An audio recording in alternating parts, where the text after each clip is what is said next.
Hey everyone, welcome to FMA Talk Live. I'm your host, Dr. Tim, and my phenomenal co-host. PG Ties here. Welcome everyone. Yeah, so we've taken a week off. We both were traveling actually. You were out visiting family and other such things. I actually last two it was week. The week before that was family. This last week was just work. Okay, and then I did the Florida State Arnis camp, and then stayed for the Maya conference, which was really cool because the Maya Elite conference. Not only was I in the yearbook, I was in the their handout, and I was one of the featured success stories. I was the first featured success story, one of six. I got to find out where the debacle was. They've got my wrong middle initial, and they got the school starting date off by a decade. But the thing is, they didn't have to feature me at all, and they chose to. So that was really cool. So we have our guest in on the waiting in the wings here, and I'm seeing him right now. I just want a quick little rant. Well, actually, we're working with technology. Did you find what I was talking about? No, I'll check in. Yeah. So evidently, in our settings, everybody with StreamYard, there's a couple new functions, and I can actually share that. You can share this on your own social media feeds and YouTube channels and stuff of that nature, which is really cool. So I just saw these updates today, and I didn't get a chance to go through them or not. But I think if you go through your settings button, that'll be able to do it. Okay. So, and already we've got two people saying hello. Eric from Portland, obviously he's blown off the gym, and Mr. Wolf, who I'm teaching at his school this Saturday. PG Sam, welcome. PG Sam. So there's been a lot of things going on as of late. I'm not going to comment on a few of the things here, but the one thing that's come up, and what have you done for me lately? So a couple of people got into it on the internet, go figure. And during some private dialogue, some people told me some stuff, and I let it slide. But the comment was, well, I've done this and I've done that. I go, and in the back of my mind is, but that was decades ago. What have you done now? So when people contribute here, the one thing here is I want to sit there. I go, our predecessors, the pioneers, which we all are for our own eras, but our predecessors' accomplishments don't take anything away from ours. I'll say, well, I was the first to do this. Okay, that's great. That's something you did 30, 40 years ago. What have you done since? And if that's the only thing you've done, and like, I'm the first person to ever teach a Filipino martial arts seminar in Iceland. Okay. Now, that won't take away from someone doing the first Filipino martial arts seminar somewhere else, or continued or even bigger seminars in Iceland. But the thing here is I was the first. But that's not my own accomplishment. I keep striving to move forward and contribute to our art and our community. So, I can sit there and say I was the first one to do a Facebook Live seminar years before COVID. I did virtual seminars via Facebook, free for the community. All right. I was the first one that I know of to do any seminar, definitely the first FMA seminar. Did it a couple of years in a row. Why? Paying it forward to the community. All right. That was then. What am I doing now? That was then. This is now. I think that's a book. But that's my thing. And, the show has a lot of rants. Anything you want to throw out there before we bring our guest on? I got no rant except for I'm in a weird mood, so hopefully that'll be amusing, if not, and nothing worse. Well, let's do the seminar announcements because there's two. Mine is this weekend, April 1st, Mount Gilead, Ohio. Mm-hmm. PG Wolf is one of our Praces school. Okay. Not a Taekwondo school, Cry school. It's a Praces school. Okay. And he's hosting me there. We're going to be doing spear. We're going to be doing staff. Well, spear and staff, the same thing. A few other things here and there. And then the weekend after, Easter weekend, Holy Saturday, you've got a gig going on, don't you? Yep. April 8th, Saturday, all day in the park. The 9th iteration of the Spring FMA thing. There you go. With all the local FMAers from different styles and lineages, sharing and playing and just enjoying each other. I'm not sure if that went up on the WMA website or not. I definitely think we put it on the Facebook pages and stuff. Yeah, it's definitely on the Facebook group. And also, for those who are looking for DatuHartman.com, it has now been shifted to my bio on WMRNIS. It's just easier for me to maintain one thing. So that's what's coming up this coming weekend. And Frank Shakowski says hello, along with, wait for it, Dexter James. Nice. All right, listen, I'm going to bring our guest on. I met his people. Well, actually, I'm just going to pull him on. I'm going to start talking. Grandmaster Carlos, how are we doing? Good evening, everybody. My own Gub E. To all of you guys, it's great to be here. Thank you, sir, for giving me this opportunity to be with you guys. Oh, no problem. No problem. Nice to have you. Yep. So I don't have the dates. It's funny how the world is small and getting smaller all the time. So Grandmaster Carlos is the U.S. director of WEKAF, if I'm not mistaken. Is that accurate? Yes, sir. USA president for WEKAF. Okay, so my question to you is, when did GSBA do their first tournament in Vegas? 26. Was it 2016? Okay, the reason why I ask him about that, and oh, look at that. There's your website. Look at that, right on the bottom of your name. I wonder who put that there. There's a lot of new technology we're trying to get dialed in on with the website and stuff. So I was doing FMA Talk back then because I had the discussion board, and I was doing live videos with my camera. And which team did I happen to do a video on? Kick Connection. So that was, you said 2016 we're thinking? Well, I wasn't there because I was in the WEKAF one, right, in the Philippines. So I had a team there. I had two teams, one GSBA and one for the WEKAF. So I went to Vegas because, well, it was Vegas. I'm not a Vegas guy, but it just happened to work out. And Carl Outram was with me. So we went to the GSBA event, and lo and behold, I happened to interview one of the teams. One of the teams happened to be Kick Connection, GM Carlos's team. And the person I was talking to back then, one of the people, is now one of the senior instructors in GM Carlos's school, which I think is just phenomenal how just everything comes around full circle. I was going, okay, so for those who don't know, maybe 2013 or 2014, something like that. I'm looking at their website. Maybe. I'm going to go look at some more stuff while I'm talking. So I'm a student of Bondo with Dr. Mangji. They were doing, I think it was 60 years, honoring him for 60 years of his dedication to the martial arts. And where was this event being held? Glen Burnie, Maryland. So you know who lives in Glen Burnie, Maryland? GM Carlos. Actually, so I had some time. But in Maryland, yeah.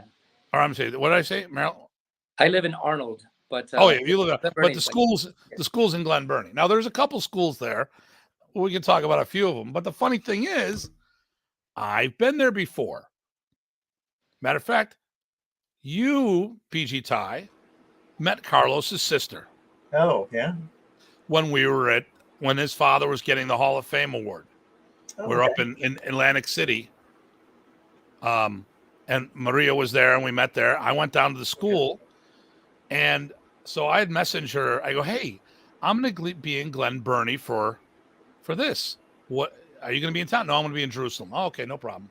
So then I happened to look up Kick Connection. I know about Kick Connection. And the funny thing was, she never even mentioned that you were related to her. I was like, so I walked in, and we introduced ourselves. We start talking. I'm like, yeah, I know a school around here.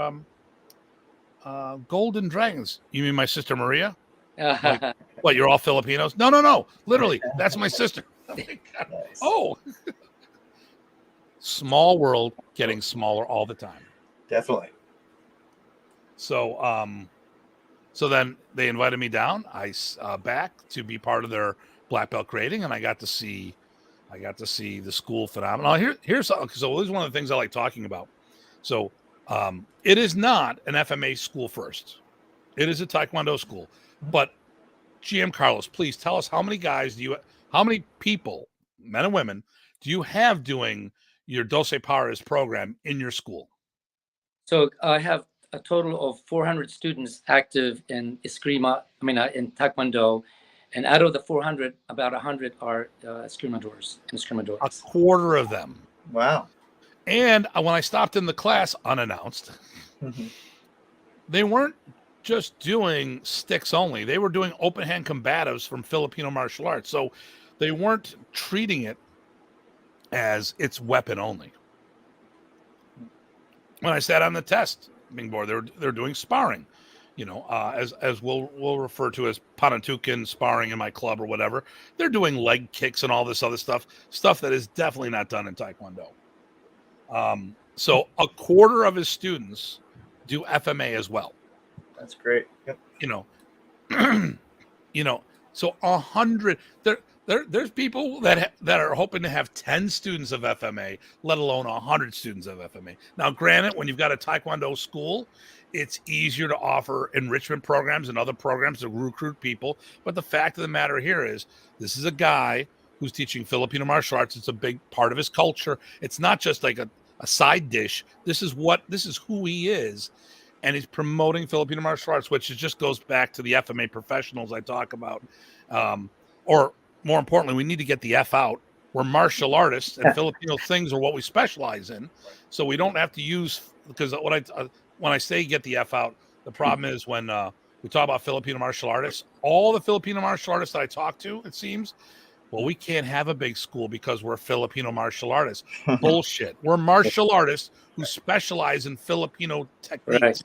Stop with this. We can't do it because we're Filipino martial artists. I'll tell you, you can't do it because you don't want to, you're scared to, or you're not willing to get the education to pull this stuff off. Right. If you were to quit teaching Taekwondo, if you were to transition your school to FMA full time, do you think you can make that happen? I could, of course. There we go. Boom. Boom. This is a big thing I'm all about. So Rich Parsons says hello from Detroit. Hello. Well, here we go. Let's go. So Portland, Oregon, Ohio. Where's Dexter? Dexter, are you in New York City? I don't know. Frank Schakowski's Connecticut. Rich Parsons saying hello from Flint, Michigan, north of Detroit. Jason Arnold from London, Ontario. And we've got Darren from the Philadelphia area. And Steve, I don't know. Glad to have you back. I'm not sure where Steve is from at the moment. So we get people from around the world. We'll get some from people from Manila saying hello every now and then. So don't be surprised if you see a face or a name that you recognize. Got it. So I want to talk about WEKAF, but I want to talk about you too. Oh, Uniontown, Pennsylvania. There we go. Okay. So and this family is amazing because I actually got this. So the family that kicks and sticks together. Nice. Because all of his kids are black belts, if I'm not mistaken. Yes. In Eskrima and Taekwondo. And they're a part of a music group, which if you like the show and you'd like to have them on the show, we'd love to have them. No pressure there. But I got to see two of the boys go. One of the ladies,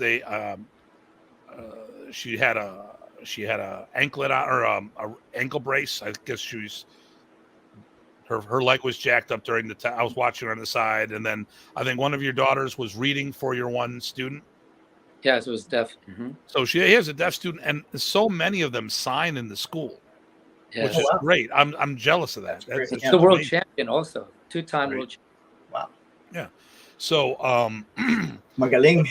Oh, they are. She is. Yeah. But these it was good to watch them go because and it's funny too because I also got to see the showmanship because you could see when they were doing their bangkao, their spear form. There was a lot of showmanship going on in there, and I like that. I mean, I did music when I was in school and performing arts. It was my passion, but I could never make it my profession. Martial arts ended up being that, and a lot of the skills transfer over. But I really like the showmanship. And then I gave one of your sons a hard time with Jagma? Manjo. Manjo. Yeah, Manjo. It's Emmanuel Because he Joseph. kept looking in the mirror, but Okay. yeah. But so here we go. D-Man from Ottawa, Canada. There we go. We got a couple other Terrells, Grandmaster Terrell. Oh, I didn't see him slide in there. Yep. Okay, here we go. And then Hudson Valley, 100 miles away from New York City. Yep. Okay. We got people all over the place here. So they all came to hang out with us and talk to our new friend here.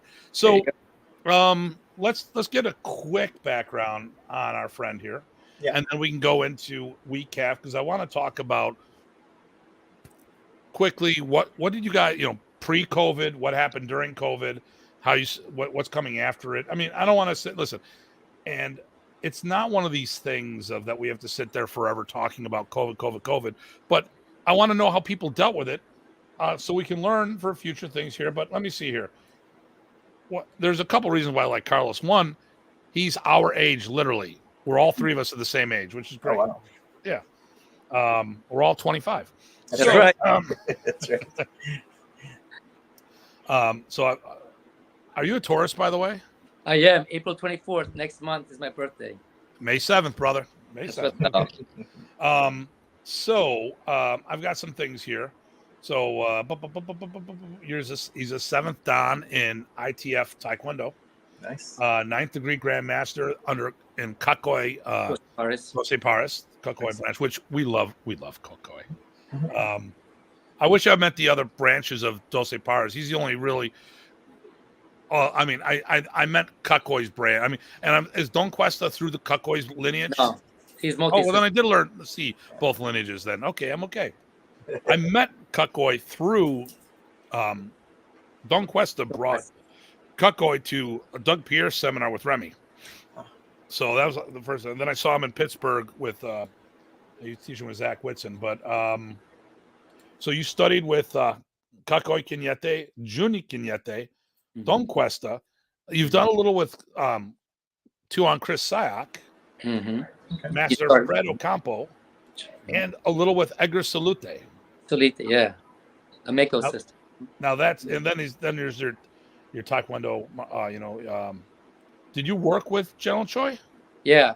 Nice. Yes. Well. And then Grandmaster Fabian Nunez. Yes, who's the president of our ITF America right now. And then once again, Master Fred Ocampo. So one of the things that I think is special for me about GM Carlos, he learned it over here. Okay. He's not is he a transplant as a person? Yes. But not as a martial artist. He learned the craft here. So Terrell, Terrell Richardson asked me a couple weeks ago, I should do America House because there's Russia House, but Russia House is not for Russian it's Russians promoting Filipino martial arts. But he goes, this is what I got to do. I got to stop saying things because people will call me on it. So I said time and time again, I've said that if you want the top tier instructors, you don't have to go to the Philippines. Most of them are here already. And a lot of them are non-Filipinos or people who are Westerners who may be of Filipino descent, but learned it in America. And which GM Carlos did. Well, America House is not going to be America. It's going to be the Can-Am's FMA Can-Am Summit number 3 or 4 I'm going to be doing. And that one's going to be themed about North American bred Filipino martial artists. So I've already asked GM Carlos, but we have to work around his schedule when it comes to WEKAF, and he can tell us about his music career or his family's music career, because that's a thing as well. So, Ty, why don't you ask some questions while I'm doing some stuff here? Sure. Yeah, no, that's good. Actually, with going over the background, I thought that was very interesting, and hopefully people found it as interesting as I was. But I'm wondering, that's a lot of exposure, a lot of material, a lot of time, a lot of hard work. 2 things. One, when was the start? So how many years have you been an active martial artist? Because that's... Well, I started when I was actually 12 years old. Okay. When I first came to this country, I was, what do you call this? A mommy's boy. I couldn't speak a word English. Okay. And I got bullied, of course. And guess who was there to save me? my sister, Okay. Marie. So she beat up all the bullies. And finally, she kept getting called into the principal's office. Mm-hmm. And she says, Carlos, I can't stop protecting you. So she threw me in the ground, started slapping me a little bit. And then finally, she goes, you need to protect yourself. So I went to the library and I saw this book. It looked like marital arts, but I guess it was martial arts. Right. So I opened this book. It was like as if the book called me. And then I started seeing all these different forms of martial art. I never knew anything, right? Hmm. So I went to this party, and there was this guy that looked like Bruce Lee. No lie, he's a good friend of mine. He's my brother. He's like my martial art brother. His name is Victor Botting. And then I saw him kicking, and I said, "Man, this guy looks like Bruce Lee." So I go up to him, and I said, "Take me to your master." And then he introduced me to Master Fred Ocampo. All right, and he was teaching Taekwondo and Eskrima under the Sayuk Pikiti Tersha, actually Leo Gaye, and then who was part of again Chris Sayo. So at the age of 12, that's when I started taking martial arts. And as soon as I walked in the door, I knew that was my calling. You know, when you walk in, you smell that sweat, and that just that odor of martial arts school, and I'm like, this is my place, and that's when I knew that was my calling. So I did martial arts with him, and then slowly, when you know that's where you belong, you start to do well in that. So I was Master Fred's first Grand Master. I was his first Grand Champion winner in these tournaments. So then I knew I was called to that, and slowly, when I did a demonstration when President Marcos came, and that's when Kakwe was also when Kakwe came. So I did this demonstration in front of President Marcos. And they thought I was pulled from the Philippine team to represent. And I was like, no, there's a guy from Maryland. So, and people were like, where's this guy from?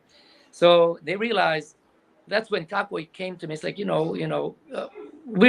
should learn Dos Pares. I'm like, okay, I'm learning Pakistani, but why should I learn Dos Pares? He said, because we're related. I'm like, oh, okay. So the Patalinghugs and the Kenyatis are distant relatives. Oh, okay. And I said, you know what? Fine. I didn't know Kakwe. I didn't know Dos Pares at all back then. And so that's when I was introduced. Little Kakwe introduced me to Don Cuesta. He had a school in New Jersey. So I would go back and forth, drive every weekend, and stay at this place and learn Dos Pares. And then from that's when I started getting more into the system of Dos Pares. But yeah, I mean, till now, and I practiced both Kakwe style and multi-system Johnny style because, they're related. So I can't just focus my energy in one because at that back then, before, they were still alive, you had all that bickering, Right. just like, yeah, as you guys know.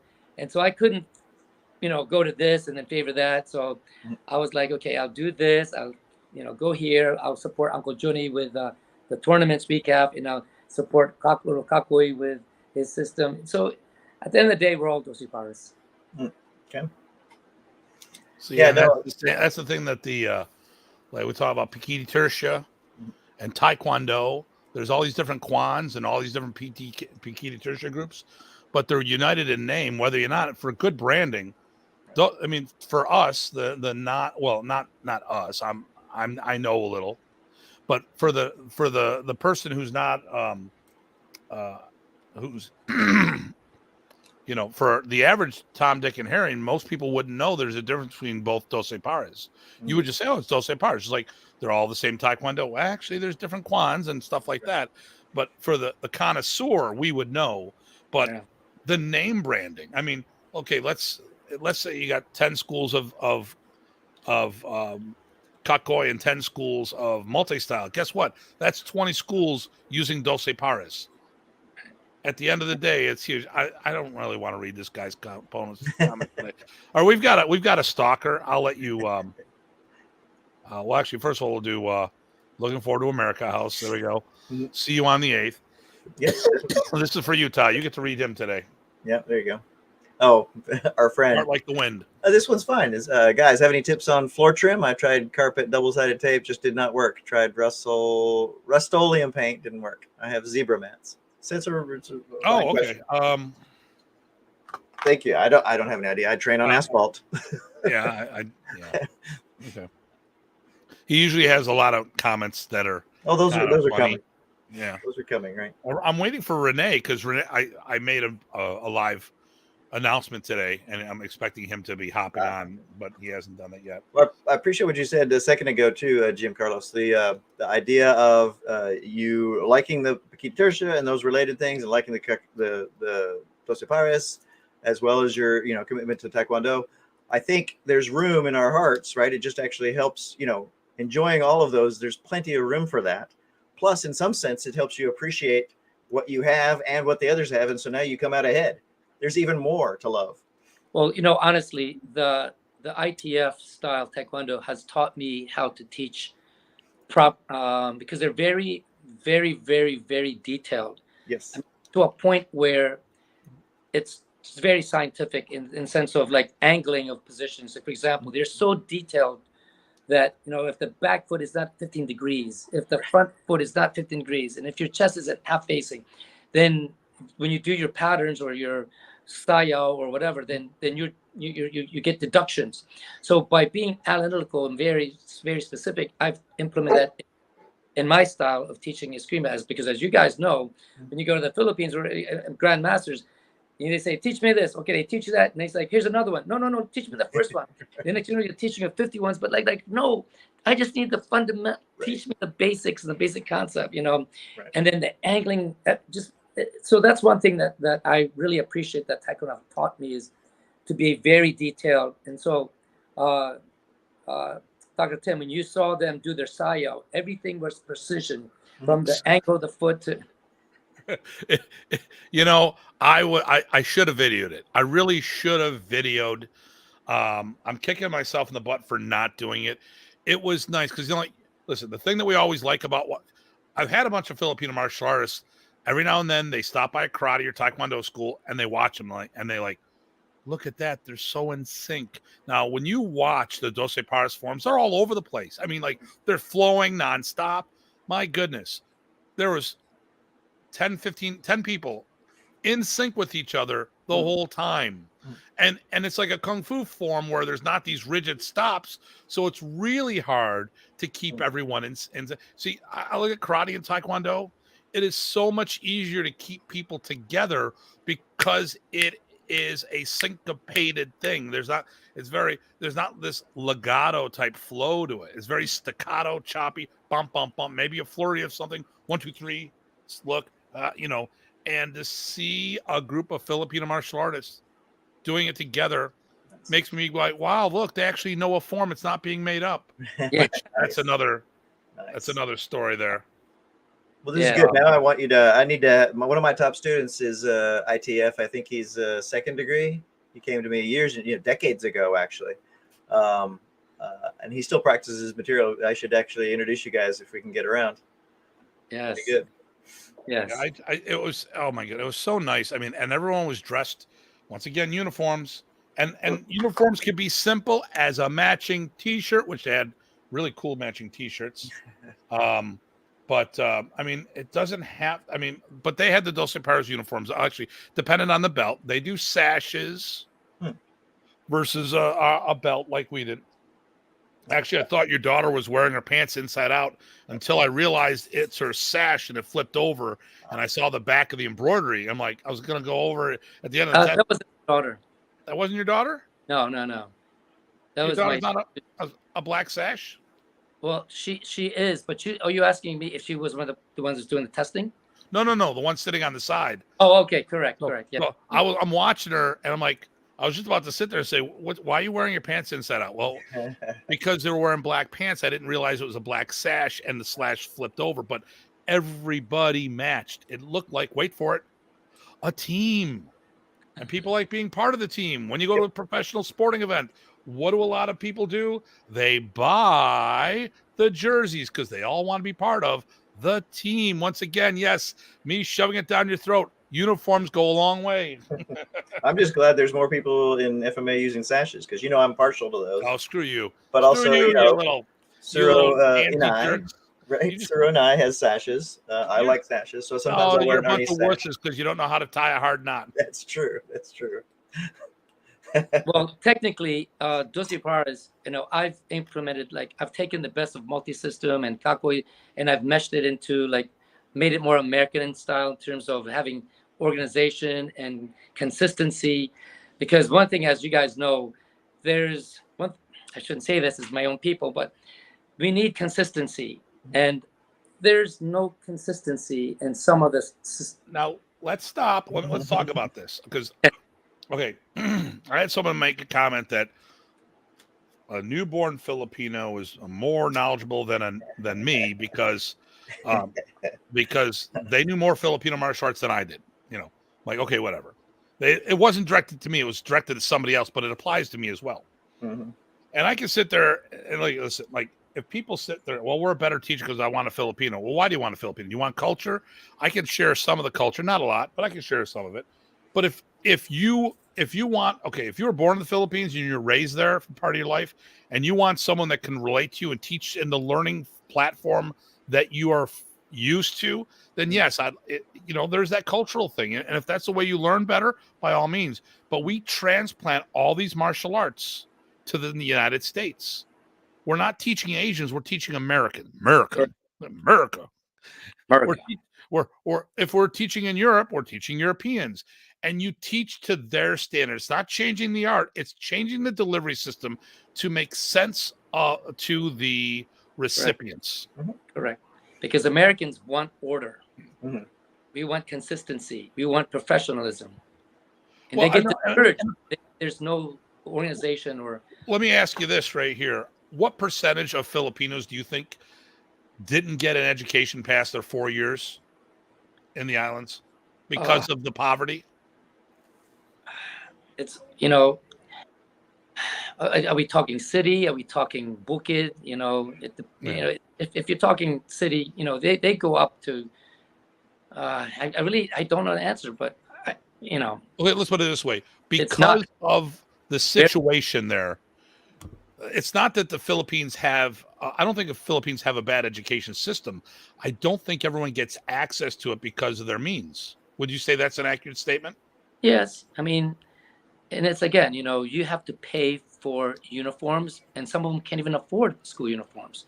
Or if they're living in the streets, how can they afford a uniform if you're living in the streets? So the thing here is, I think the thing here is that the nice thing about America here, you get access to school no matter what your situation is, your social status. If you're willing to do the work, you can get access to it. So we're used to a certain type of education system. So I think, I don't want to say that we're professional, but we have different methodologies, and now we apply those methodologies to this craft, which I think anyone around the world would do the same. You can sit there and say, I'm going to try to keep it the same way I taught. Okay, but if you've got a better way of describing something, why not use the better way? I don't think that compromises. So Bando, like when you're doing the follow through strikes of our Arnis, if it comes from the right foot, the right shoulder, the right foot's in front. If it comes from the left foot, that's for follow through striking. And we could talk about all the body mechanics in the world. But in Bando, Dr. G said, you know why we do it, Tim? Because he asked me why I did. I told him, the reason why I do it, we do it this way, is because it's a safety cutter strike. It clears the path of the weapon to travel. Once I heard that, it was so much easier for me to use that description on why we do the same movement. It's like, so you don't hit yourself. Well, that makes sense. If I talk about better body mechanics to kids, I got 5-year-olds that know why we step the way we do. Now, they're not great at it, but I mean, the thing here, and then I applied the same thing when I do backwards or a kotegesh. I step backwards. Why? So the body doesn't fall on me. They can relate to stuff like that. It's just putting it, doesn't change the quality or the concept. It just, maybe just a different label. Here's one of our friends. Why don't you read this one right here? Sure. Oh, Rocky. Hey, Rocky. Hey, Ty, for what it's worth it, I'm partial to the Sash too because of the Indonesian connection and my personal Wing Chun Do training. Awesome. Yep. See, there's another one. There's now 2 styles and 2 people. There you go. You guys are all stupid. You wusses. Okay. And listen, for the record, and Craig Mason from Canada says, Rocky is from the Metro Detroit area. I'm just going to point out in the back behind Carlos, you'll see Juni Cañete and Don Cuesta wearing belts, not sashes. Screw you all. Boom. Boom. Yeah, drop. but church wear sashes. Well, back then. Okay, so so your sister beat the crap out of you and told you how to get into it. She was helping. She was Yeah, helping. She was, that's she what was family does. like Listen, really here's the involved rule. in martial I tell arts. I'm teaching kids all the time. Hey, Miguel Ruby from Oh, FMA nice. Supply says hello on the West Coast. Hey, buddy. So here's what I'm always saying. I'm teaching the kids. I go, you and your brother fight? Yeah, that's okay. And the parents look at me and go, but no one's allowed to touch the family. So family, my sister and I, we used to fight all the time. But anyone touched me, she was there. Anyone touched her, I was there. I don't like my sister, but no one, the only person that had permission to slap my sister was me. She was just as big as me. I mean, she could lay a whooping. Okay, for the record, oh, shut up, Sam. See, we're creating creating diversion. Yes. Oh my goodness, you guys are killing me. All right, so here we are. May de Leon. ¿Cómo está Over acá there, from yeah. Manila? I told you we Magandang umaga over there. Magandang umaga, yeah. So now your island is north of Cebu, right? GM Carlos? Yeah. So I was born in, excuse me. I was born in Cebu City in Chungma Hospital. Okay. So my dad's Cebuano. My Okay. mom is from Masbate. That's what it was. Okay. Just north of Cebu. So I get my Masbateño and my Cebuano and my Tagalog all mixed up like halo halo. So when we came to this country, my mom said, only respond in English, because she thought back then it would really confuse us, with our cultures. But now she regrets it. Okay. That was the old school mindset back then. But now today, everyone's like, no, you gotta keep speaking. I mean, I speak, I understand, 90% of what's spoken. I speak about 35-40% of our dialect, because it gets all, we call it baliktad, like all screwed up. And halo halo, because I'm dealing with Bicol, Masbate, Cebu, Tagalog, but it's all good. I can understand. Well, Rocky said we should go to thongs. Thongs, yeah. He said, but nice. double T didn't go over very well. And then Kurt from Homer, Alaska says hello. That's the real West Coast. Yeah. So, all right. So we talked a little about you. We talked about how you got into it, and you learned the craft here in North America, and you studied with the elite, which is great. That's like Ty and I. We both started second gen underneath somebody else who was a direct student of Remy. Then we got passed up one way or another. So we both ended up going right with Remy. My Blintwalk Punong Guro Tye Botting. And the fun, here's the cool thing, guys. Okay, so Remy Praces, the last art he trained with before forming Modern Arnis, was Blintwalk Eskrima. For those who don't know it, Blintwalk Eskrima was part of Doce Pares. It was the older style back pre-World War II, taught to Anchan Bacan by the Saavedras. After World War II, they decided to reform the club, but the Saavedras were killed during the war. Anchan, for whatever reason, we'll just go this way, decided to do his own thing. And he formed a Blintwalk School of Self-Defense because that was the name of the street. The very small street. Very small street, very small dojo. It was only like 3 by 6 feet. Right. So when I started doing Blintwalk, Remy opened the door for me to do this and encouraged me to do this. I got to see where a lot of our material came from. But the cool thing was, then I went to see Kakoy Kinete the second time. And then I found one of our disarms, our very first disarm, the number one disarm, the lever, as I refer to it. Kakoy did it. So here I found a technique that went back 2 generations. It was like Lapu Lapu. I found like Alex Haley. Instead of Kunta Kinte, I found Lapu Lapu. So it was cool to see the connection. My Modern Arnis disarm was the same as in my Blintwalk, which is probably where Remy got it from. And then I hung out with Kakoy, and Kakoy did the same thing, which is probably where it all came from Doce Pares anyways. Now, the expression of Doce Pares and Blintwalk don't look anything alike because they were, well, I mean, it's a multi-style system. and people taught it different ways. And Anshan was taught to be a fighter, not a competitor. And but when you look at a lot of this, they do a lot of stick and dagger and Doce Pares. Well, evidently, Anshan Bakan was a jerk and would stab people with his daggers. And the Saavedras took the knife away. So the technique started changing. Instead of hooking with a knife, it became hooking with a hand. And that's probably the day that Balintawak began its evolution, because without the tool, it's still different, but each group went in its own direction because they had a new head of head of the table. And of course, they're going to do their own flair. Now, Doce Pares players are also the ones that are notorious for, they were the ones that created WEKAF, right? Well, majority, yes, through Uncle Johnny. He really spearheaded that back in the mid '80s. I was fortunate to be able to participate in the first WEKAF in the Philippines. We brought a team over there, and that was really historical.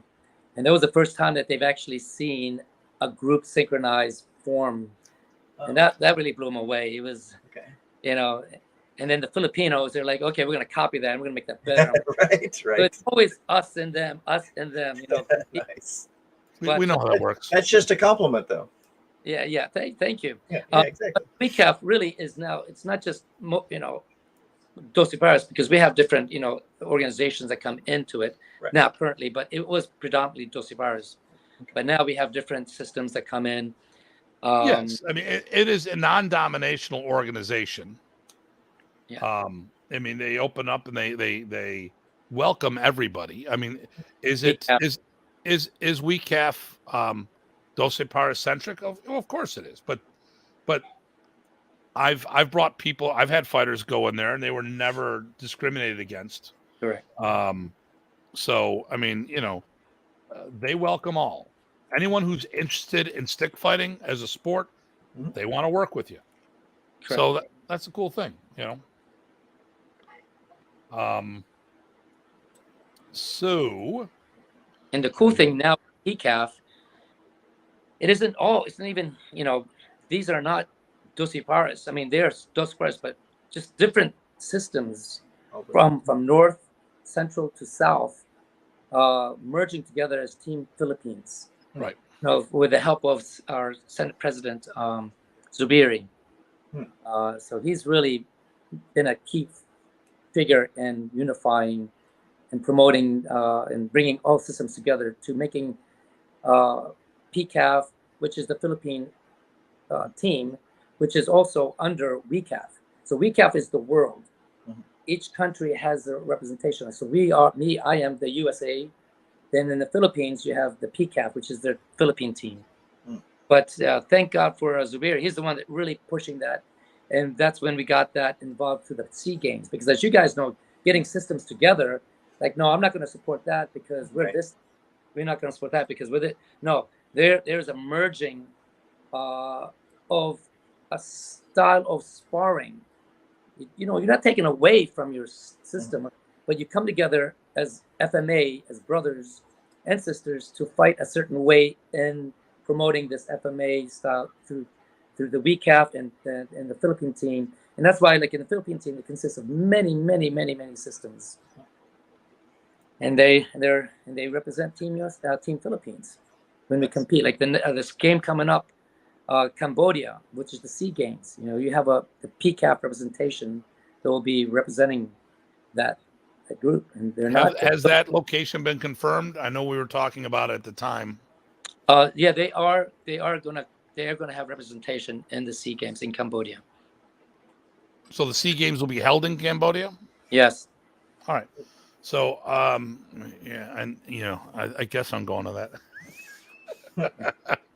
GM Carlos is converting me, and he's trying. Listen, I used to be very active with WEKAF Canada because the late master Rudy Casico. Okay, yeah. He was the Canadian director. So I was a big part of what, you probably have heard of Laura Holmes. Yes. She was a student of Rudy. Oh, okay, yes. So is she? Was she? Do you keep in contact or anything, or no? No. Okay. No. The last time I saw her was where was it? Italy, Oh, okay. when they did the GSBA tournament there. Yeah, I was there too. Mhm. You in Rome? Yes. I was there. Oh, yeah. I was. That's- What, And what was that? Yeah, GSBA. I didn't go to that one.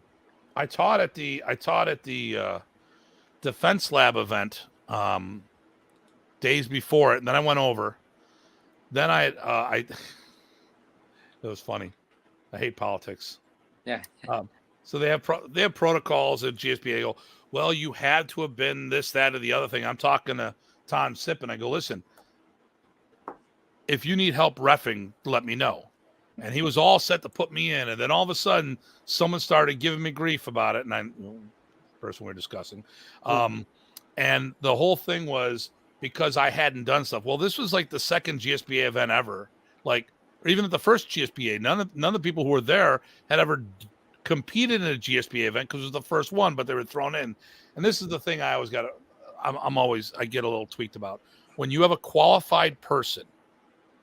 I've run tournament. I've run over 20 tournaments of my own, let alone I'm brought in. I fix tournaments all the time. And I'm talking Filipino martial art tournaments, not karate tournaments. You've got a qualified person who's done more than most of the coaches that are there, but they won't put you in because you didn't go to a certain event. I'm like, really? And then, of course, one of the Italian officials got kicked out because they were cheating.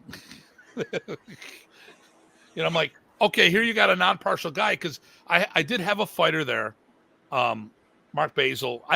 Mark Basil asked me to coach him since I was there, but one person on the U.S. team, which I helped coach him to victory. Yay, got a bronze medal. Didn't do too bad. But the thing here is, they were a day and a half behind at the tournament, and like all they would have needed is one more referee who'd be willing to sit down and do things. But no, he hasn't gone through all the certification. I'm like, really?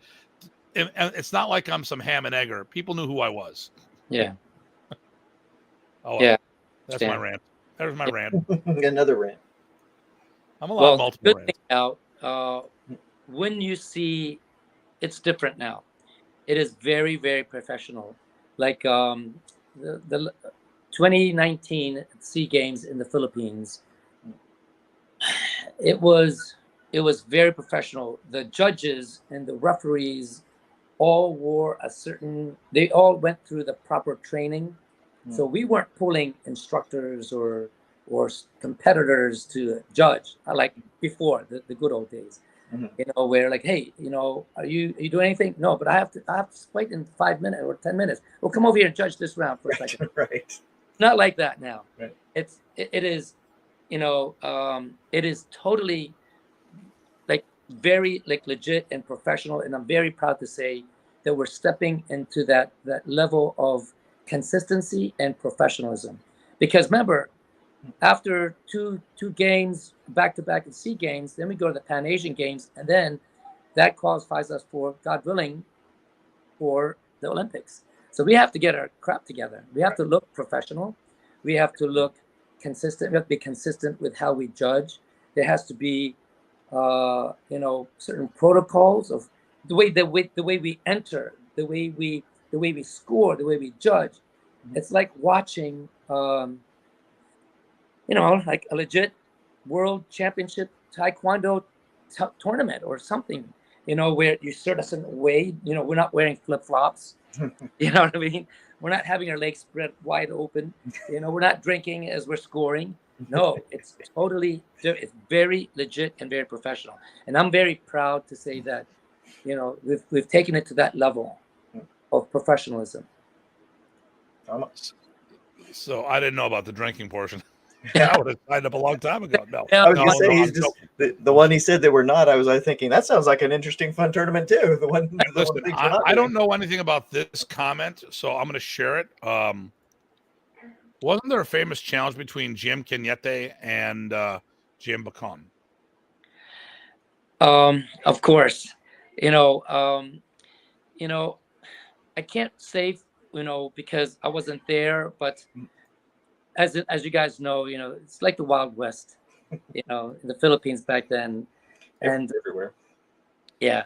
So I'm happy that we've gone out of that, and now we're living in a world where we don't need to do that. We need to just respect each other, and they did their number, and so Okay. I don't know what took place, but I mean, of So- course I've heard of those things, but yeah. Yeah.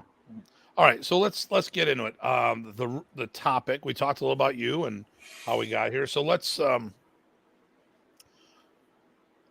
mean, all systems would go pre-COVID. Everyone was doing their thing. You had GSBA, and you had WEKAF going. I personally had made comments to the GSBAers because I had friends on both sides. When there was a split for whatever reason, we're not going to get into that. I sat there and I go, why don't you do every other year? Why does it have to be the same year? Because you don't have to work together, but if it's always the same years, then people have to make a choice based on money and time.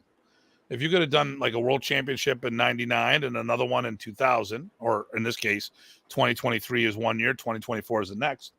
But they did what they did, and and the organization survived. What happened during COVID? Excuse me. Well, everything shut down. So our world championship was, eliminated or canceled. And So it was during the shutdown. It was scheduled to be part of that. Yeah. So Okay. that was shut down. And even this last tournament that we had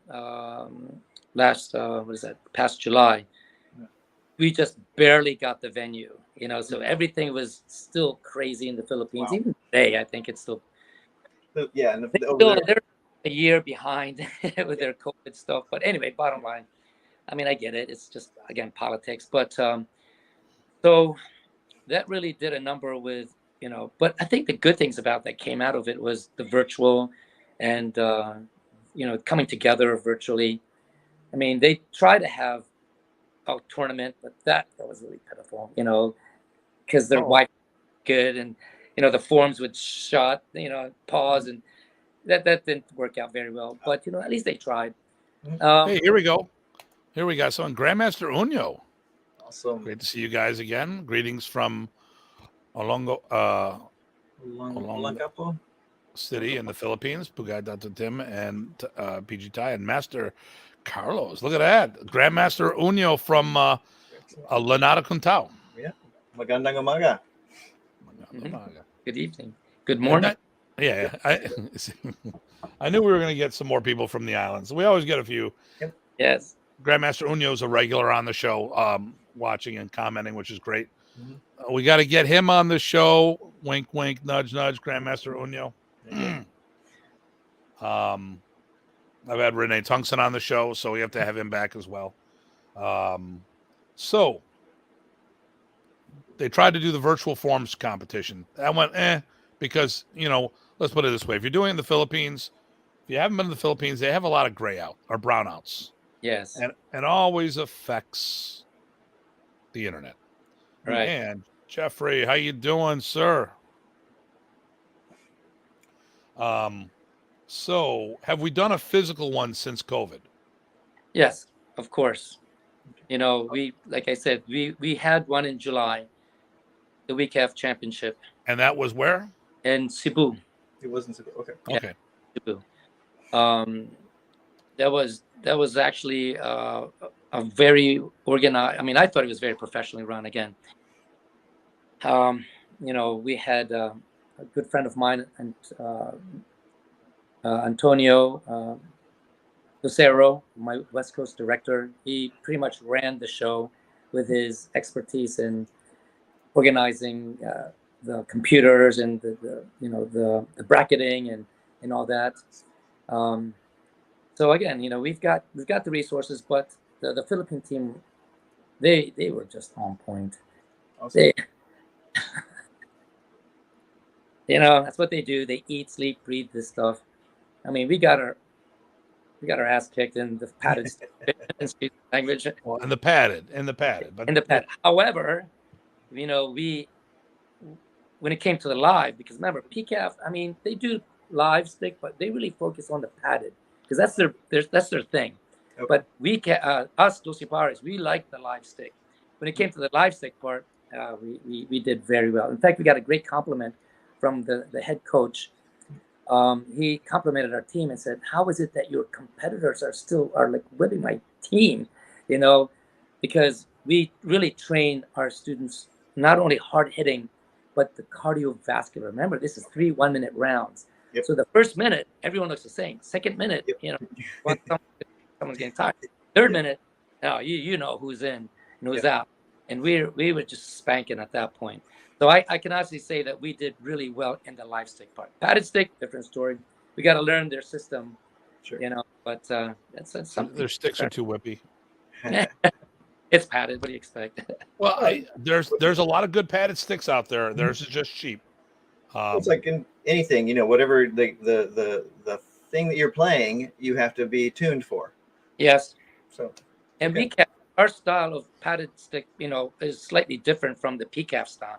So, but I think that's where they're going with more of that, the PCAF style of padded stick. Live stick, straightly WEKAF influence. Yeah, I think there's too much armor in PCAF, the padded stick. I remember the first time I went there, or I was talking to Renee, and he pulls out all this stuff. I'm like, now, one of our guys who's on the show, he fights Dog Brothers. Oh no, it's different. Yeah, no. So I mean, I use the Action Flex stick, and you know what? They'll leave a mark on you, but we just use helmet and gloves, cup, you know, and you could actually disarm with these sticks. They're that firm, you know. And Ty's used them a whole bunch of times, and you know, actually one of the times at his gathering, I ended up doing backyard fighting with no gear.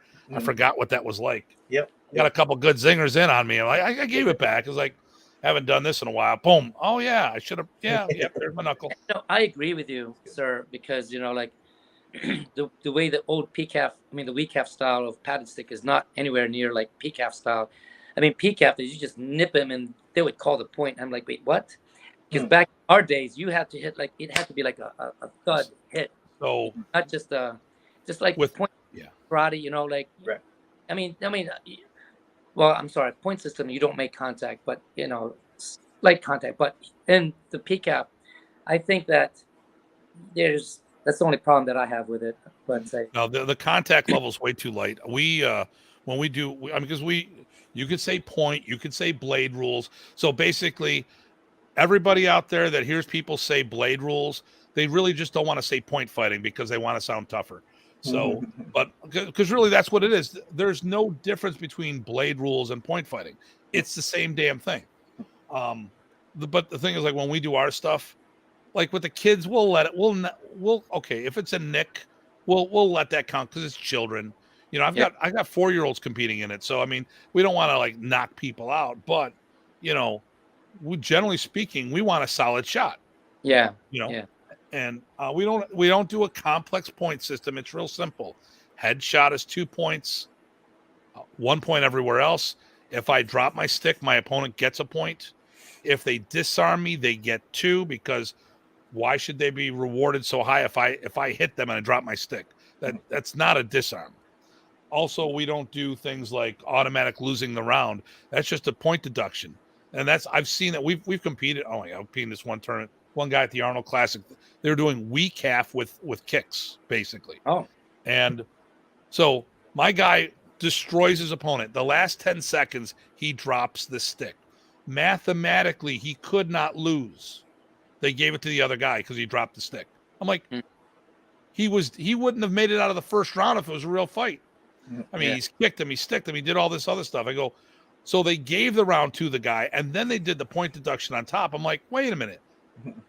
No, you guys have no clue what you're doing. That's the problem with the martial art world. Everyone's got these ideas. I've had people when I sit there and say stick drop is only 1 point, and then they're like, "What do you mean it's only 1 point?" I go, "If you hit me and you had a bad grip, should that be 2 points or 1? Or like if I disarm you, I should get more points for that." And the thing here is, it's still just like a boxing. It's a point deduction. It doesn't it takes points away from the round. It doesn't change the results of the round. You shouldn't just sit there and say, nope, this guy loses automatically because he dropped the stick or was disarmed once. I go, what about the two rounds before that when the guy would have been dead? Yeah. Oh, someone's barking. Ty, you do the thing. I got to take care of my thing here. Sure. So we were talking about a fair bit about these kind of tournaments and stuff like that. Is what have you found that is probably the most illustrative or maybe the most encouraging for your students about these things? I just think that competition in general just puts the student at a different level. It makes them better. Regarding their forms competition, it just makes them more artistic, and the way they use their hand, being able to use the weapon with more mastery. So it really builds their confidence. In the sparring aspect, the live stick, it really builds their cardiovascular, and it toughens them up because these are live sticks. Getting smacked in the head and the hand, and you're hitting and hitting, right? No, not necessarily. I mean, yes, okay. Like boxing, the most number of hits, most points, it wins. But overall, I just think competition is good. Just because it just makes them better. It makes them have a better appreciation with the art and the sport aspect, of course. It probably brings some focus to their training, right? Because of that. Yeah, it creates team. It builds team camaraderie. And it really builds their confidence. So that's why I encourage competition.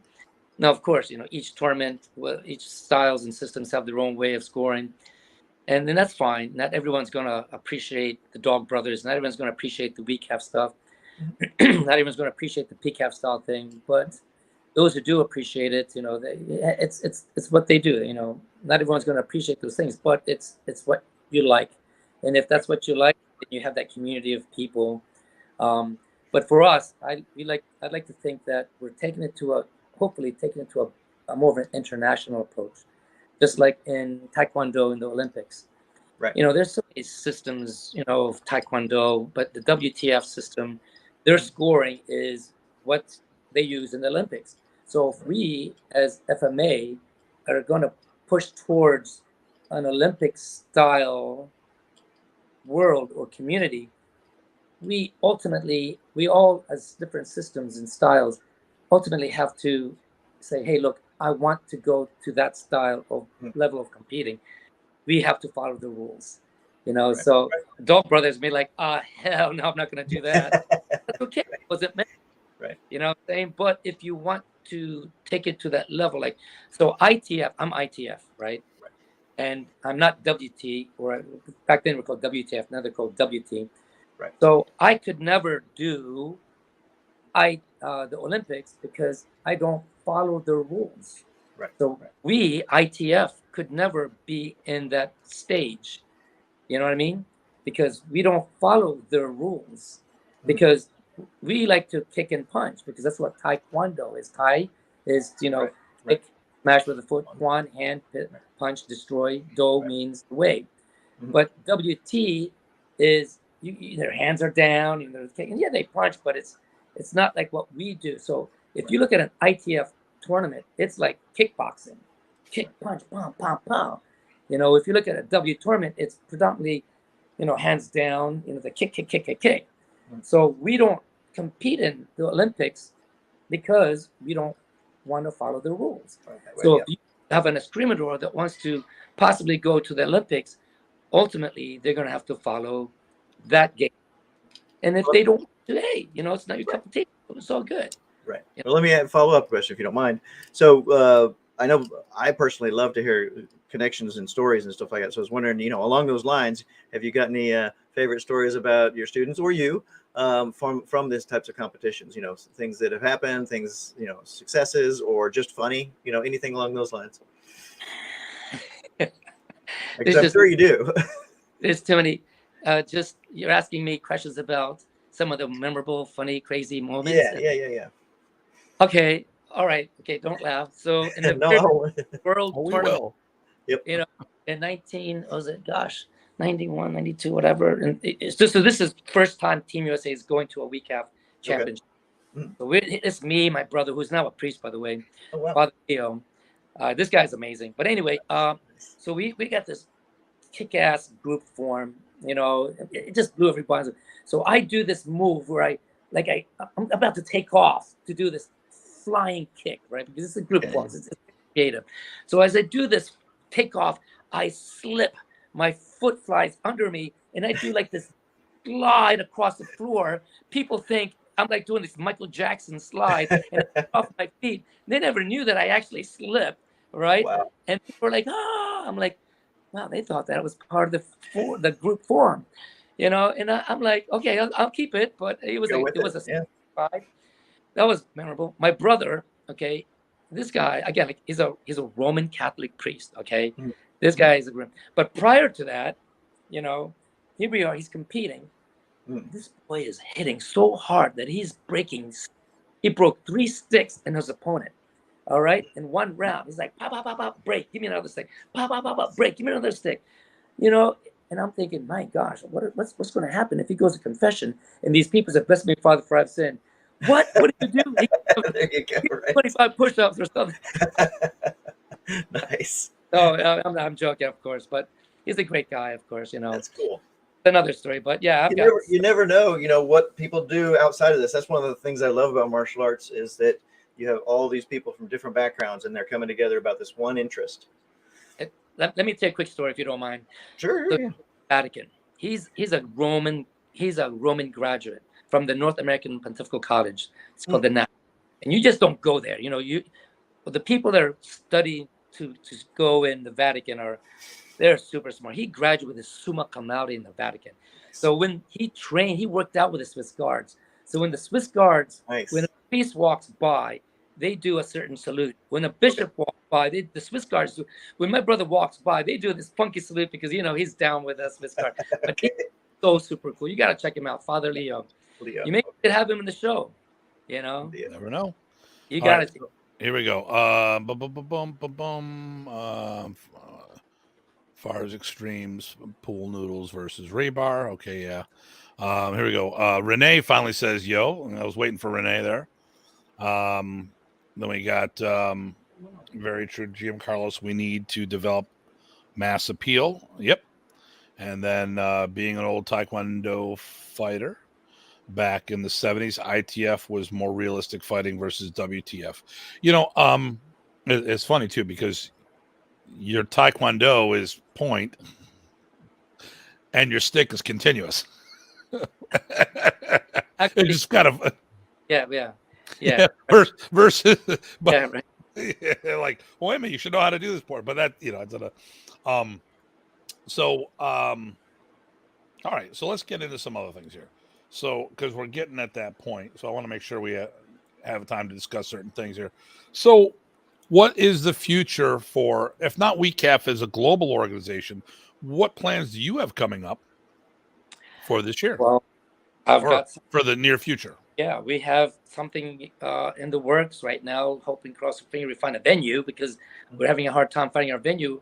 I'm promoting a tournament, well, God willing, if you find this venue, a Goodwill Championship in Vegas coming up, hopefully July, sometime mid-July. I've got some of it's a unification thing, trying to get the brothers back.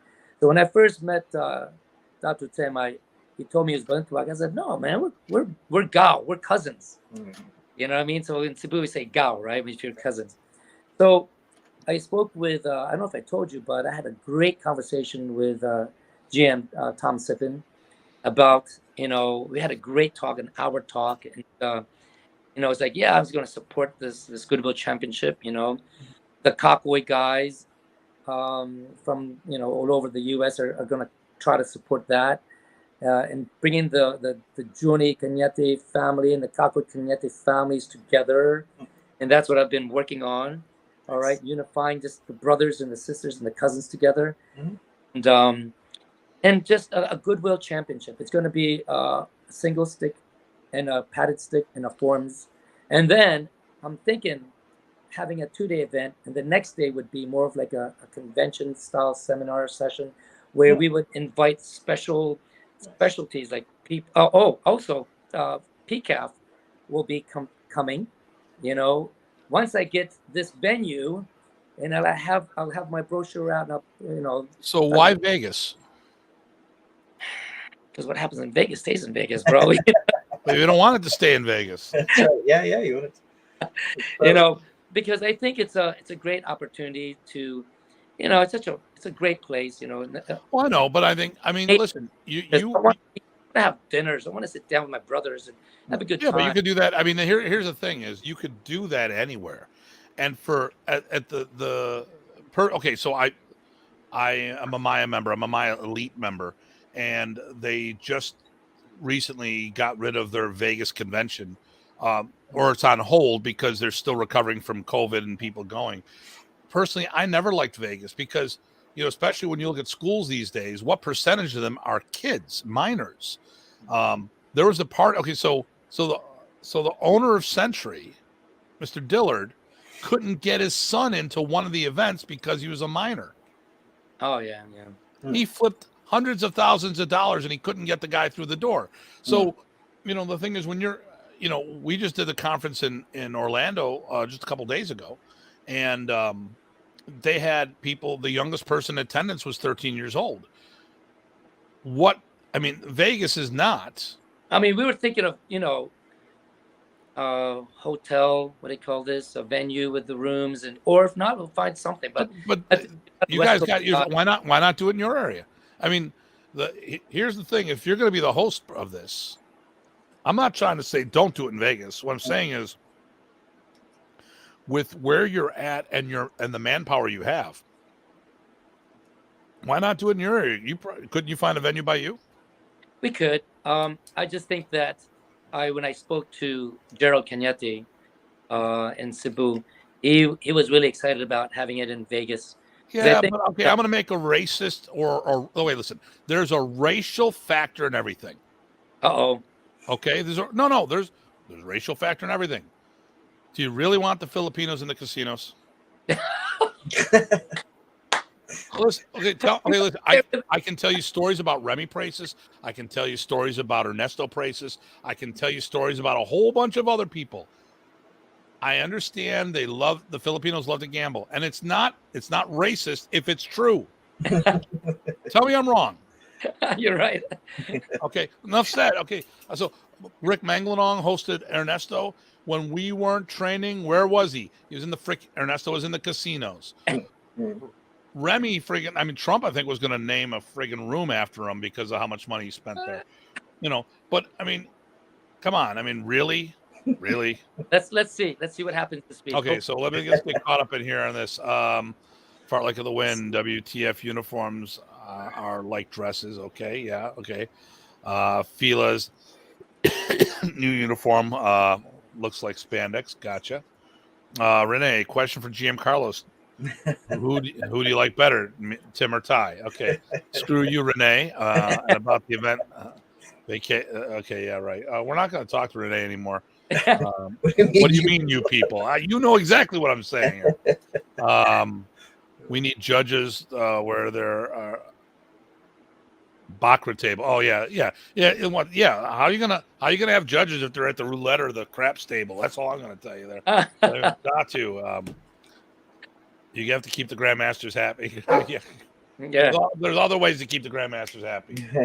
Bring them the girlfriends. No, listen. I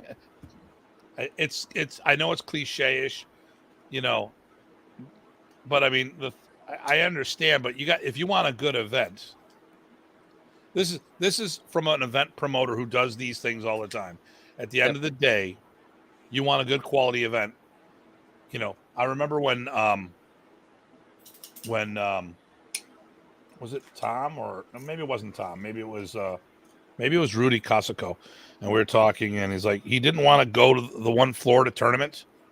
The World Championships were down in Orlando at Disney. He goes, he had his biggest challenge was keeping the kids off of Space Mountain.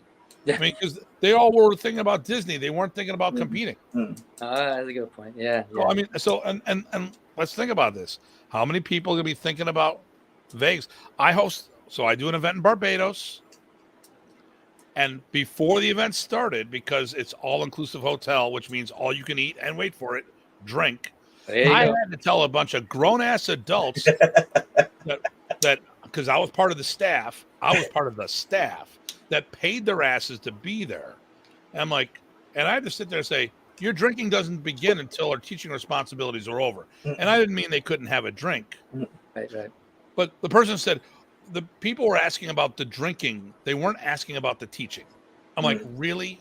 And it was a Kempo event, a Kempo centric, and Kempo guys, they drink a lot. That's a good point, though. You got a good point. I mean, just there's and like I said, there's a lot of distractions on the strip. Okay. And I'm just saying personally, okay, so like if you did something on the East Coast and the dates lined up, I would bring people to that. Because I would do, like, if you're doing padded, I would bring a couple fighters for that. You go in Vegas, I'm not going. I'm not bringing people to Vegas. And this is not an ultimatum. I might go. I might be there. The Senate president might be there. I'll be there, but my people won't be there because at the end of the day, it's like, it's just, I who knows? I might have people that would be willing to go that, but I mean, also, if it's this July, that's awful short notice. Well, that's the thing. We got to get this. Because, and here's the challenge. I like you said, let's say you pull the trigger for July. I'll be in Austria. Nothing personal. Just getting paid to go to Austria or losing money in Vegas. So, because actually I go to the Mayan convention, which is at the U.S. Open this year. Okay. Then I come home. On the 4th of July, I hop on a plane to Austria.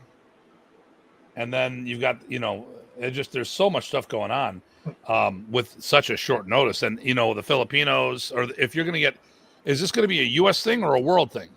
Well, I'm opening it up to the Goodwill Championship. So right now, I spoke to Gerald. He said we could have a team there, like 20 to 30 people. Wow. And the thing is, they have the backing of the Philippine government. Okay. You get it? Well, we got to. Okay, so, having. And they do have more of a push there because some athletes in other groups can't get sponsorship because they take off. But here we go. I'm going to use an example here. Ty, why don't you read this one for me? Oh, from Renee. There you go. There's a venue called the Bunny Ranch. Check for availability. But that's my point. I mean, distractions. And listen, and Renee, you're my brother from another mother. I love you. But I mean, this is what I'm talking about. People think about the booze. They think about the gambling. They think about the women. Here we go. We can get working girls to keep score. There we go. There probably know the numbers better than anyone else. But, there we go. Yeah, they come. Bobby. Bobby Ladra says hello. Bobby Pare. My 3 pare. He's a we'll very watch the rest later. Love him. Yeah. Yep. I like Bobby. Yep. For some reason he likes me. I don't know why. He's got no taste. So I'm a logistics guy. That's what I think about. Okay. Oh, here we go. The Bunny Ranch is near Reno. The Chicken Ranch is 45 miles away. And I'm not even going to get into how he knows all these things. Right. And then the casinos. Called the Vatican. Okay. Vatican, yep. And then here we go. Don't forget ganja is legal. So Texas in the house right here. It's legal in a lot of states. New York, of all places, it's legal in New York. See, but that's Filipinos, though. We hit and we party and we hit again and we party. You can party all. Do you need Here's the thing. Do you need a casino to party? Listen, I went out all nights of the week. I didn't need an excuse. Just like, let's go out New Year's Eve. That's amateur hour. If I would go out on a Tuesday, I would go out on a Monday. I would go out 7 nights a week with guys and just having a great time because I didn't need an excuse. We were the party. Boom. Okay. There we go. Oh, what's this? Oh, wow. Vegas is booked 2 years out most places. Okay. He's probably not wrong. The devil's grass is legal everywhere. Yep. Yeah, I would think, to me, I would actually build up, do something in your area, then do another one bigger and elsewhere, and then do another one even bigger. But I mean, that's just my suggestion. I mean, I think if you're going to do something this calendar year, I think you'd be better off in a local venue, build it, and then, make it bigger. I mean, I get it. You got the option to bring the Filipinos in, but I think you still need to have that venue almost like tomorrow, Right. Yep. to be able to pull the trigger for something that's. And that's what we were talking, because God forbid, if anything, we'll have to postpone until next year. Yeah. Yeah. Because there's a lot of logistics. We understand. Right. Renee, this has come to Canada. There you go. Canadians don't support events, right, Renee? The only people that supported, Renee had his group. He goes, "Oh, Modern East Community supports me." No. There's 3 different Modern East groups in your area, none of which supported you. It was me and my guys that would come up and support you. Find a local college. Yep, Dallas. Sweeting's in Dallas at the moment. All right, cool. Maybe he's offering Dallas for the event. Oh, maybe that's it. So, not allowed to travel. Okay. Just Renee, not anybody else. Just Renee, yeah. All right. Well, so we'll definitely keep us in the loop on what you're going with that, because we'll definitely have you back on the show and help promote that. Thank you. Anything else that's coming up big? Well, like I said, we have, God willing, this thing come up in July. Second thing is the SEA Games, hopefully in Cambodia, then next after that, then we've got the World Championship next year in Cebu for the WEKAF. Okay. All right. So we got a lot of things going on. Oh, here we go. Yep. And then Dexter says, "How about Atlantic City?" Right. There's a compromise. There are venues like that with gambling in Maryland too. Actually, yeah. Everything airport is 20 minutes away. Yep. Boom. July is 3 months away. Yeah. So it's makes it hard, difficult. Yeah. Cutting. All right. So let's. Hey, are any of them with you today? I'm sorry. Are you there alone? I'm looking through my security thing. I have like 2 students in the back. Not students. I know my kids are not here. Okay. All right. So let's finish up by talking about your kids real quick. Okay. So tell us who your kids are. All right. So I have 6 children, 4 boys, 2 girls, all coming from the one woman. And they're a music group. They started several years ago. In my 40th birthday party, they surprised me with a song, and they wrote a song, and next thing you know it, I was just blown away, because my son Jared was only 4 years old, and here I am with his microphone, and my oldest son wrote this song, and they're singing away, and JagMac came to fruition, and I was like, you know what? Let's start a music band. All right. Jared, it's from youngest to oldest. So JagMac is Jared, Angelique, Gabriel, Manjo, Alyssa, CJ. Okay. And they are Radio Disney's next big. And we toured all over the UK with a big group called Little Mix. Wow. Little Mix was is the modern day Spice Girls. We toured all over the US. We just got back last week with a huge showcase in Los Angeles, and we shocked the music industry. And after seeing them, so there's a buzz out there right now for JagMac.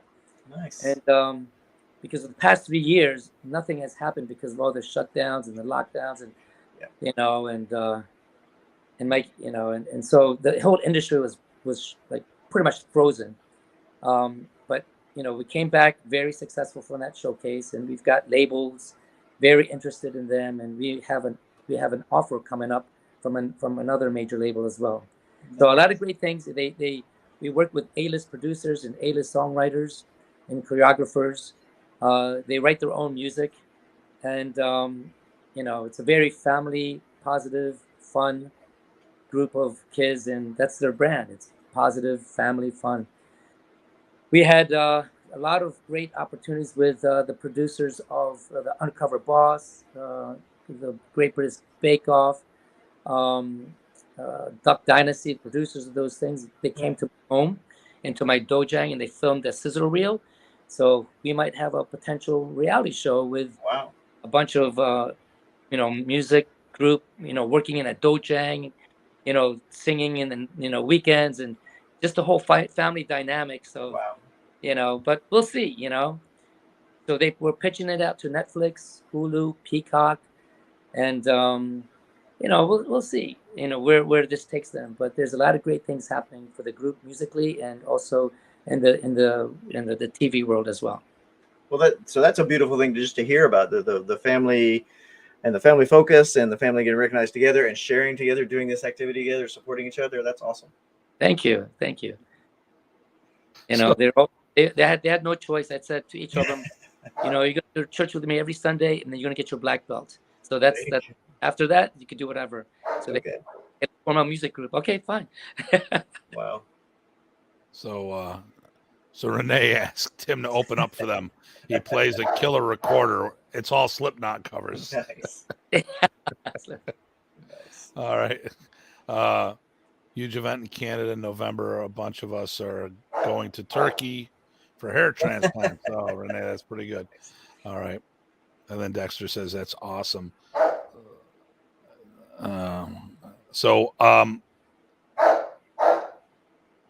Jagmac, JAGMAC music.com. Go check them out. I met CJ. Yes. I met Manjo and Jared. I don't know if Gabriel was in the room. Alyssa and Angelique were in the room, but I didn't get a chance to talk to them.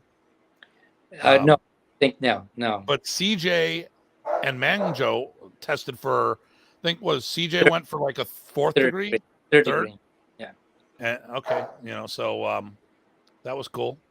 Nice. And they're pretty funny guys too. They don't take themselves too seriously. Yeah. I kept busting Manjo's chops about looking in the mirror the whole time.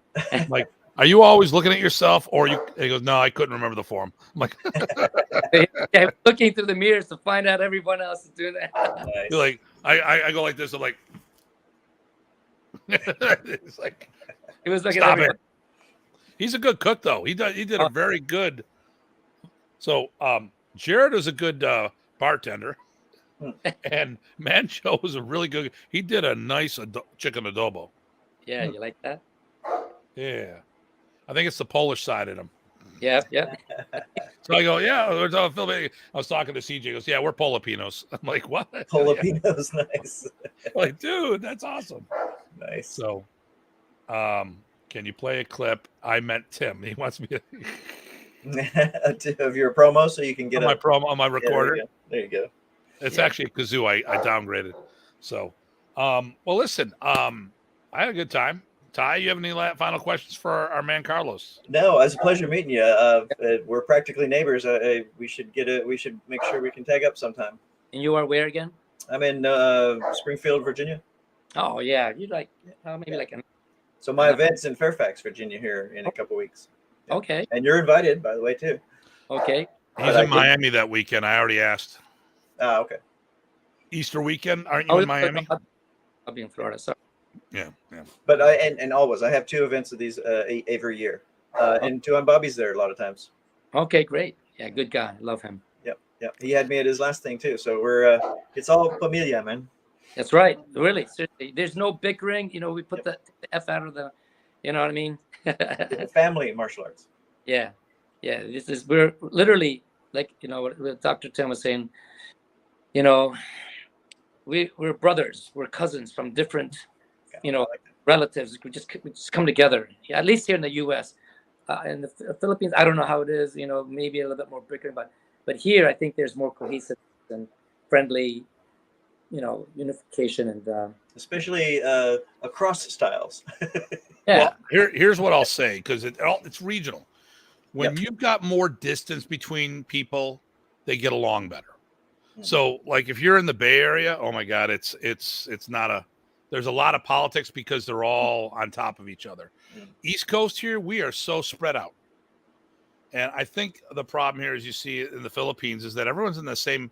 I mean, you go to Luneta Park. I mean, there's like 15 groups. They're all competing for the same handful of students, and they all get, you get territorial. Think about the automotive industry and how poor it was back in the day when it came to advertising, until they finally had to change the laws to stop taking those pot shots at each other. Now they're more about talking about their own product and less about everybody else's. True. So, I take the Lamborghini mindset, because an acquaintance of mine had friends who worked for Lamborghini. When you talk to someone about someone from Lamborghini about their cars, they don't talk about Ferrari, they don't talk about Porsche, they talk about Lamborghini. So that's like when someone asks me about, when they're looking for a school, I go, well, what's the difference between what you do in Taekwondo? I go, listen, if it's depending on the age group, it's for little kids, it doesn't make a difference, because it's all about gross motor skills and character development. But if we're talking about this, I'm gonna keep it real simple. Taekwondo is an Olympic sport. So not that they couldn't defend themselves, but they're geared more towards the sport of Taekwondo. And we are not going to, and you could make the Olympic team, but there's only 4 people, maybe 8 if you're the host team. If you want to learn to defend yourselves, Filipino martial arts are more geared for self-defense. Both arts do both things, but one's geared more for sport and others geared more for self-defense. What are you looking for? So I try, and I sit there, we know there's good Taekwondo schools that teach really good self-defense, but there's a bunch out there that only teach, they're WT. There's World Taekwondo. It's all about the Olympics, and we're doing the cookie cutter program that works for them. And self-defense might not necessarily be part of the equation. I mean, hell, there's schools out there that don't even have people spar anymore because they lose students because of sparring. And for me, I get that. If you want to do, there's martial art, there's martial sport, there's martial combat. For me, though, if martial arts is a spear, the tip of it is about the combatives, self-defense. But if you want to do it as an art form because your body's broken and you're going more holistic, sort of like doing Tai Chi, you're not there to learn to do stuff, but it's like, hey, I still do this. Oh, here we go, Renee. As a Spaniard, it's nice to hear the whole cousin thing, but Olympic shooting isn't self-defense shooting. No, it's not. Perfect example. Renee, mi primo. All right. So, hey, listen, hold on for a minute. We're going to wrap things up here, Carlos. I'm just going to take you off the screen. We're talking a little work here, but once again, thank you very much. KickConnection.com, everybody. You got it. KickConnection.com. Nice. All right. So real quick, guys, next week, I've got a treat. Hopefully things didn't change. John from Empty Mind Films is going to be on the show. This guy followed us around the Philippines and did Fighting Arts of the Philippines, right? Fighting sticks, fighting art. But if you looked at the spine, it says fighting sticks of modern Arnis. That's right. Yep. So let me see here. Great show as usual. Thank you. Yes. And that's Renee responding to me in my poor Spanish. Okay. So listen, so that's next week. I'll have information up tomorrow on that. This Saturday, I'm in Mount Gilead, Ohio, about 45 minutes north of Columbus. The following weekend, Easter weekend, Ty has his spring thing. By all means, hopefully you guys can go to that. And then May, we have the World Modern Race Alliance training camp. That's going to be a good one. We also have this April, we also have the FMA Invasion at the Martial Arts Symposium. That's right. All right. Well, listen, everybody. Ty, you got anything? Any last words? I got nothing. I'm going to do a quick announcement for my event. Just a quick couple of words to encourage people. That'll be coming out soon on Facebook, probably. Nice. Yep. All right, everybody. As always, please stay safe and stay sane. This is Datu Tim. I'm PG Ty. Take care, everyone. See you all soon.